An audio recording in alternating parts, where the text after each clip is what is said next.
السلام علیکم ملګرو. نن چې د جمعې خطبه کم شیخ صاحب وویل دا خبره به کې وکړه د نبی کریم صلی الله علیه وسلم اغاز یې دې نه وکړو چې من صام بسم الله الرحمن الرحیم من صام رمضان ایمانا واحتسابا غفر له ما تقدم من ذنبه. د دې حدیث مفهوم دا دی چې چا د رمضان مبارک روزې د ایمان په حالات کې ونیولې او د ثواب په نیت باندې ونیولې غفر له ما تقدم من ذنبه. الله سبحانه وتعالى به ورته د صغیره ګناهونه به ورته الله سبحانه وتعالی ټول معاف کړي. سبحان الله.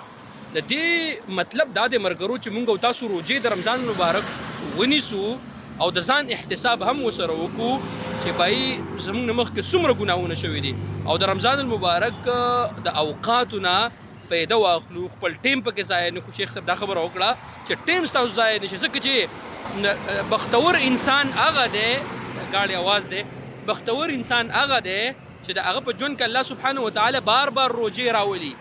الله سبحانه وتعالی زموږ استاسو په ژوند کې بار بار د رمضان مبارک میاشت راولي. دې سره سره یو مصری زموږ شاته ناسو هغه دا خبره وکړه، هغه ته ما وې امام چې کله د قرآن کریم سورۃ الغاشیه شروع کو نو هغه وسره هم وې. نو ګورئ ملګرو، قرآن کریم کې الله سبحانه وتعالی فرمایي چې کله قرآن لوست کېږي نو فاستمعوا له وانصتوا، تاسو چوپ شئ. نو کله چې امام تلاوت کوي نو چوپ پاتې کېږي، د قرآن کریم تلاوت اوري.